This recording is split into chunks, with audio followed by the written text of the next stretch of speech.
This is a Cincy fan talking with LP. You can catch me on Twitter. That's a Cincy fan talking. You say it like it sounds, just leave off the G. If you have ideas for the show, you can reach me at Cincy_fan talk at yahoo.com. If you have any suggestions for the show, make sure you leave them there.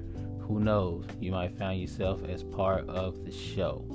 Any feedback would be definitely appreciated. And also, make sure you hit the Linktree page that's on my Twitter.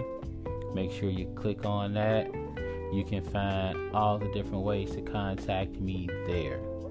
Enjoy the show.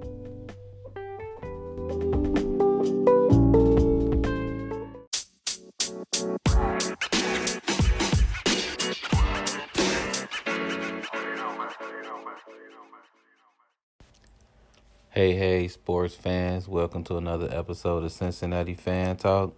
This is LP here kicking it with you. Glad to have you here. As always, you can catch me on my social. You can catch me on Twitter. That's Cincy_fan talk. You can also hit me on the voice message here on Anchor. I'm always willing to chat. As always, just let me know what you want to talk about and how you feel about it. I'd be more than happy to talk with you. Agree, disagree. Either way, have some laughs, have some jokes. I'm definitely down with it. So, in this episode, basically talking basketball. We got football season winding down, so it'll pretty much be all about that college and that pro hoop. Even though we don't have pro sports teams as far as basketball in Cincinnati, the college scene is always popping. You got UC, you got Xavier. People sleeping on Northern Kentucky. They got a pretty good squad. So, always down to talk hoop. I'm going to talk a little bit about Zion Williamson. He had his first game the other night. I guess people are saying that he did his thing out there. My take is a little bit different from a lot of other people's takes. And a little bit about me and what my podcast will be. I'm not really big on, the hot take. I'm not really, I got to get my take out there as fast as possible. Damned if it's right, damned if it's wrong, no research, none of that. That's not really me. What I like to do is I like to take my time and kind of come up with a thoughtful response to what I'm looking at. So my take might come out maybe a day or two after. I don't really want to get all pumped up about the emotion and go oh my God, what I saw was the greatest thing ever. That's not really me. So when I'm watching Zion play, and what I feel about Zion is I feel like he's a phenomenal talent. I feel like Zion Williamson is definitely going to be a serviceable pro. I think he's actually going to be really good. I felt this way since he was in college. I got to be honest, I kind of doubted the young buck at first. I'm looking at him and I'm like, he might be overhyped, but he went to Duke and he really did his thing. Me personally, though, I think people are overhyping this a bit too much as far as his first game and, him making, 4 threes in a row. I'm listening to ESPN, in the morning before I head off to school, or, teaching or whatever. And they're saying he's going to save the NBA. He's going to be, one of the greatest pros ever. This is the stuff I'm hearing on ESPN. And I'm thinking to myself, number one, I didn't know the NBA needed to be saved. I'm looking at an NBA full of stars. Full of stars. Some of them are hurt right now, but you got stars like, who you got? You got Anthony Davis. You got LeBron James. You got up-and-coming stars like Damian Lillard.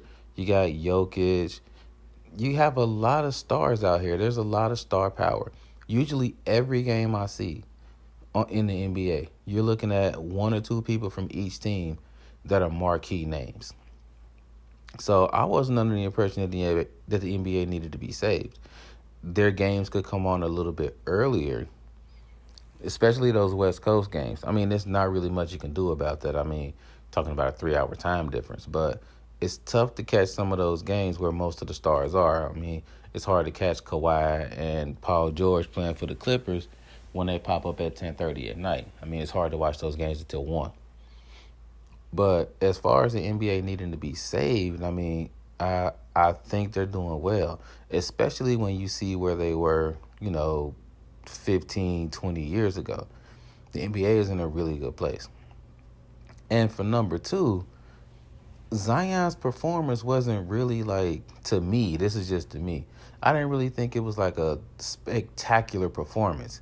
He caught heat in the fourth quarter. Like he was serving some people in the fourth quarter. He was really getting buckets. But for long stretches of that game, he looked like what everybody thought he would look like. He looked like somebody coming off of an injury. He looked a bit out of shape. And he just really looked like somebody that needed, he looked like a rookie. And that's not even a diss, He looked like a rookie. And I feel like there's a lot of weight being put on Williamson's shoulders right now. Like, you got to give him time to progress. You have to give him time to shine. You have to give him time to kind of build before he can shine.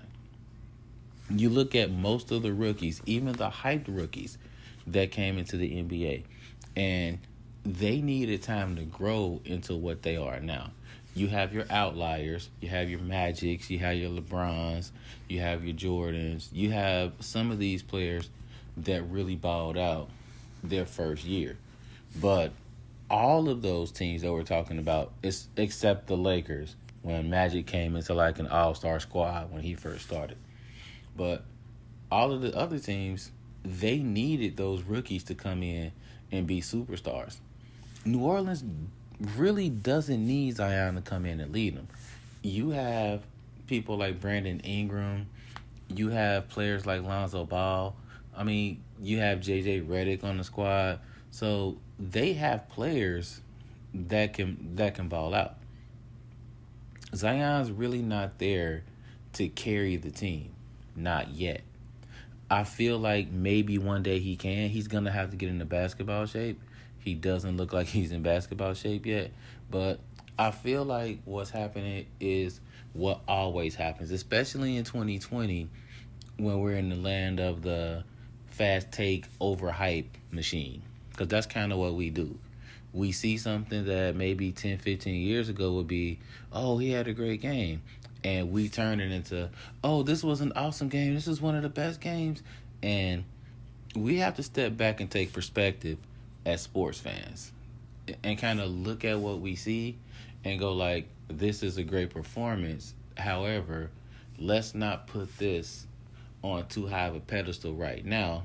Let's kind of wait and see what happens. And I really don't think people like to take a wait-and-see approach in sports. I mean, fan stands for fanatic, and I get that.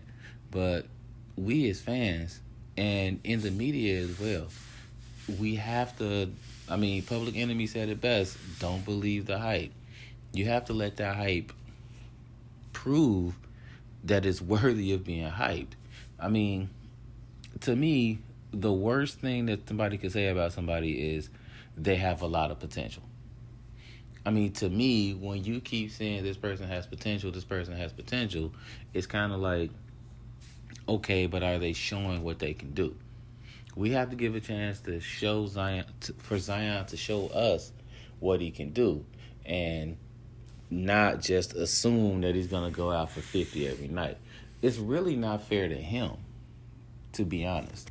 He needs a chance to get into shape and to build into what he can be and not have so much pressure on him. I mean, it just looks like it's a lot of pressure on him to go out and get all the spectacular dunks and hit all the threes. And it really shouldn't be about that as a rookie. I mean, a lot of people don't want to admit this, but he's really still learning the game. And we're talking about the NBA game. And at the position he's at, the small forward, power forward position, especially that small forward position, he's going to run into some beast every single night. And he's going to have to learn how to pace himself. He's going to have to get a more reliable jump shot. And he's going to have to stay healthy. Those are three main things that he's going to have to do. And I feel like the basketball world needs to give him that space to do that, which is really hard to do in 2020 when we want Sports Center top 10 dunks and we want windmills and we want three-pointers. Give this young man a chance to build into the pro that we want him to be. And I feel like that's my main take. And it's definitely not hate on a young guy because, for one, I mean, he's doing stuff that I couldn't do. Like, the only way I could do that stuff is in 2K. I mean, so I'm definitely not hating on him. I mean, I just feel like in order for us to see the true Zion, we need to give him some space. We need to go like, okay, great job, and not just throw him into the hype machine. And we've crushed so many people with the hype machine. There's so many star players that came into the league, and we expected so much, and they couldn't live up to it. So for me, it's definitely not hate. It's more like I want to see what he can become, so let's let him do that. So that's kind of my take on it. I saw tonight he put up 15 points in the game that he just had tonight. And for me honestly, I feel like that's a really good progression from his first game. And people are going to be like, oh, he only had 15 points. We're talking about a rookie in his second game back from an injury where he missed 44 games. So for him to put a performance that he did before and then come back and get 15, I feel like that's pretty good because he's building, because he's a rookie. We need him to stay healthy, get reasonable minutes that are important, not just garbage minutes, but actual minutes in an important game. Stay healthy and ball with no pressure, because the pressure is going to build and build as it should. I mean, as a pro, I mean, he's going to have pressure. But let's take the hype machine out for this young man so we can see what he can do. And that's pretty much my take on Zion. I definitely hope he does well, and I'll be watching to see what he does. And I really hope he doesn't enter the slam dunk contest. As much as I would like to see it, young man, stay home. Like, just go ahead and, like, you know, maybe play in the rookie game. I mean, get a few minutes in the rookie sophomore game, I guess. But just take it easy and be safe with your body. Like, you got a long time in that skin that you're in, young man. So just keep the haters out of your head and just try to stay healthy, because I feel like if he can be healthy, he can be more than a good pro. He can be a great pro. When we come back, we're going to kind of get into that hype machine again and talk about how the hype machine played a large part in what we saw in that Kansas State game. Played a big part in it. So we're going to talk about that after we get through this commercial break. This is LP, and you listen to Cincinnati Fan Talk.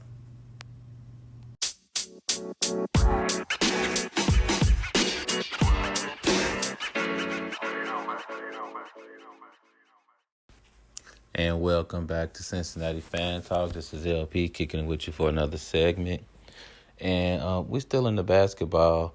And I want to talk a little bit about that Kansas State brawl, I guess you can call it. And it was pretty bad.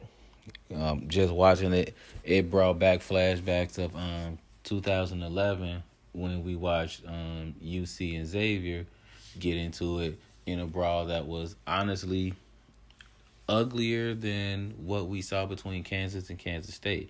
It was ugly. Blood, punches thrown.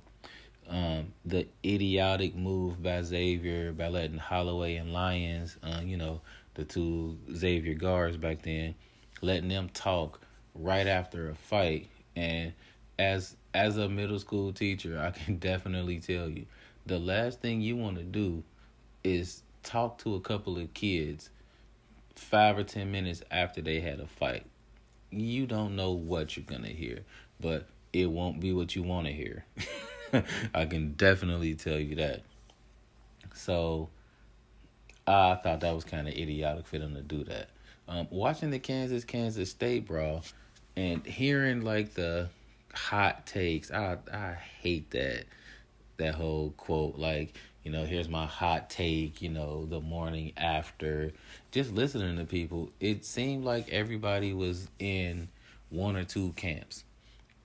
Like, the first camp was suspend De Silva, D'Souza, his name, suspend him for the entire year and never let him put on the Kansas uniform for him picking up a chair and not using it, but picking it up. And the other half was like, well, they were just playing hard, and this is a rivalry game, and you got to understand that things like this are going to happen, and we need to show restraint.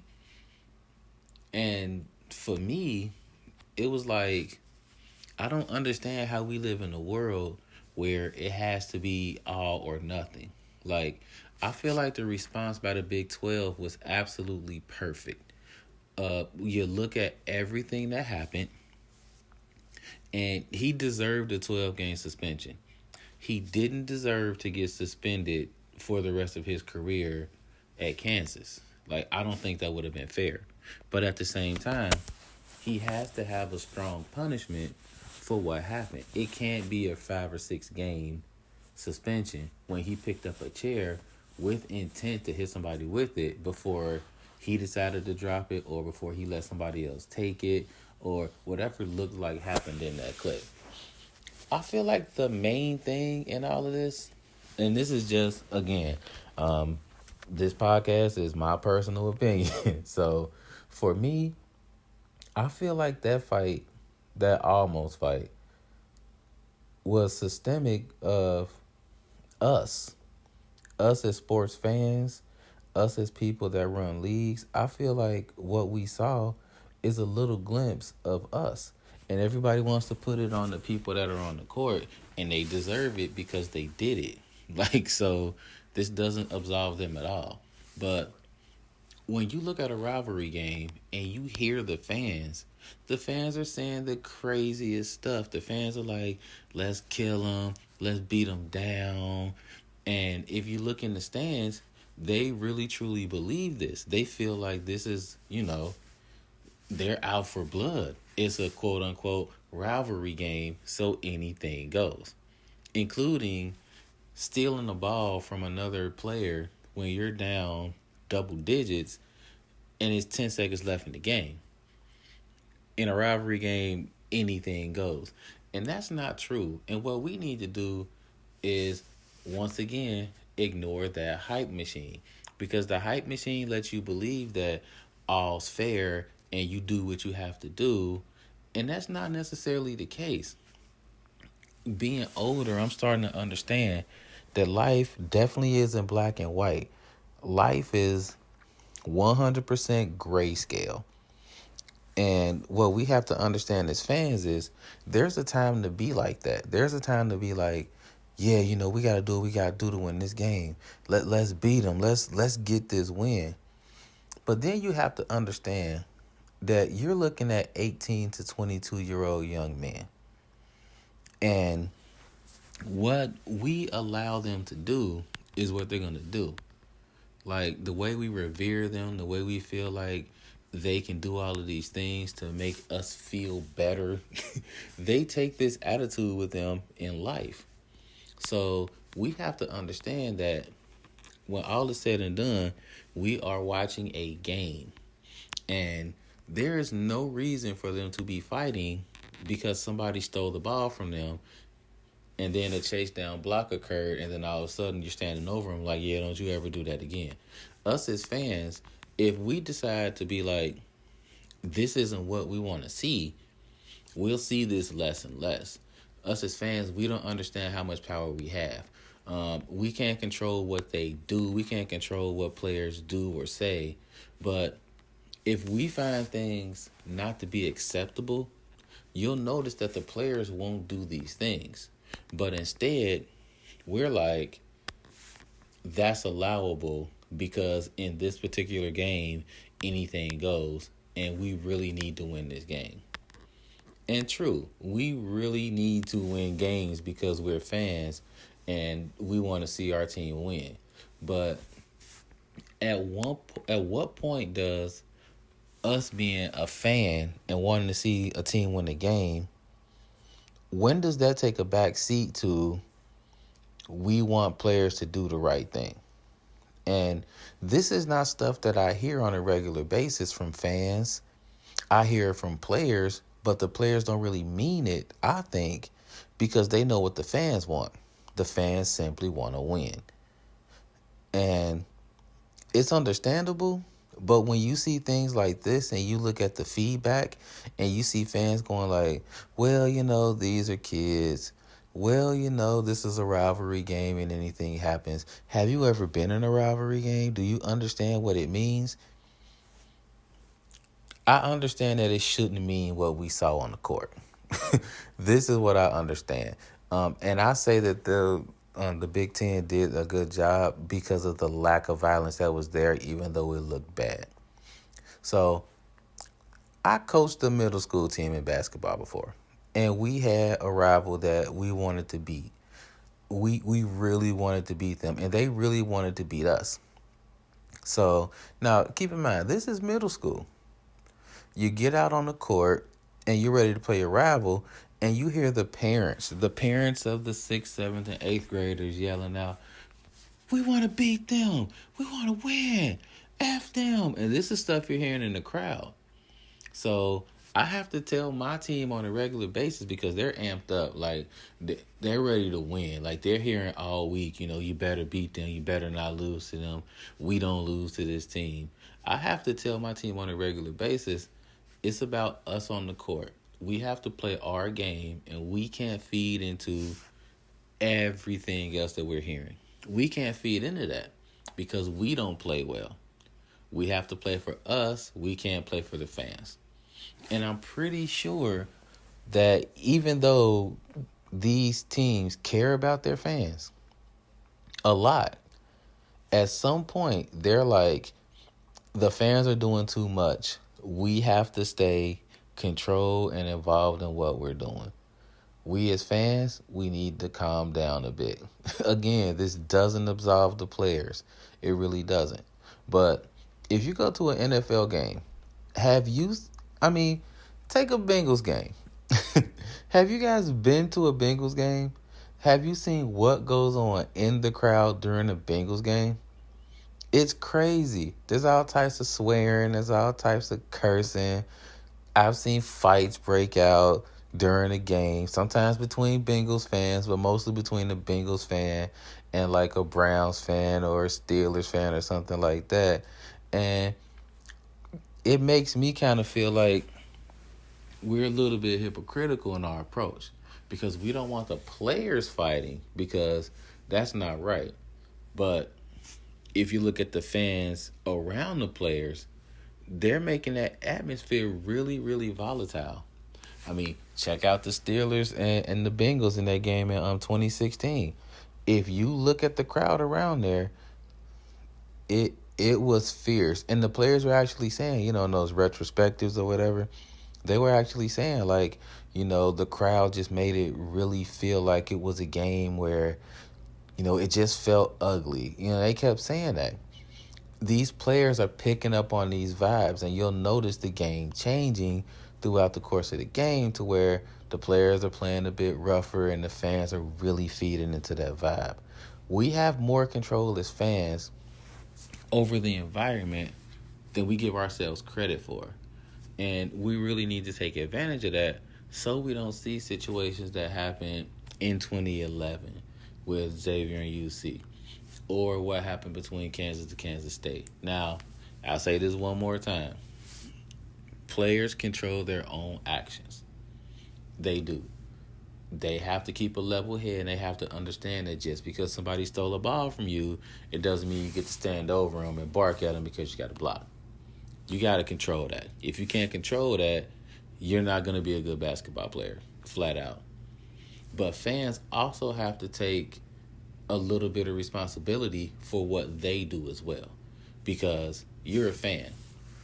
Just because you bought a ticket And just because you're sitting down on the court, it doesn't give you license to say fuck you or anything like that. It doesn't. It also doesn't give you license to fight other fans or yell obscenities or anything like that. You're a fan. You do what you got to do to make the players miss, boo, yada, yada, yada. And we get all of that. But there's a line there because you're looking at other humans play a game. So we as fans, we have to make sure we don't cross that line and we don't make the environment, we want to make it hostile. we want to give our team an advantage. But there is hostile giving our team an advantage, and there's also hostile where you're making the other team feel unsafe. And I feel like as fans, don't cross that line. It's not hard to control yourself. We're asking players to control themselves, so we as fans need to do that too. And that's pretty much my take on all of that. If you agree with what I said, if you don't, I would definitely appreciate a subscribe button push. You can hit me on Twitter. You can follow me there. That's Cincy_fan talk. I would love to talk to you guys about any type of sports that you like to talk about. Not really heavy on the golf or hockey or anything like that. But pretty much anything else for me is fair game.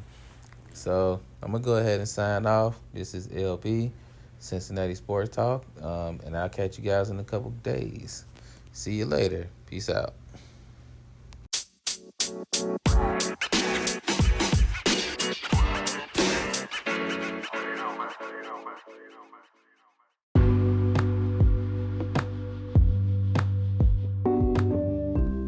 If you're not ready for the conversation to end, I'm not either. Make sure to catch me on Twitter. That's the Cincy Fan Talking. Leave off the G at the end of it, and we can keep the conversation going. Also, don't be afraid to hit that subscribe button so you can catch the next episodes. The episodes will drop every Tuesday. If there's a change in that, I'll make sure to let you know. Appreciate the support. As always, life is good.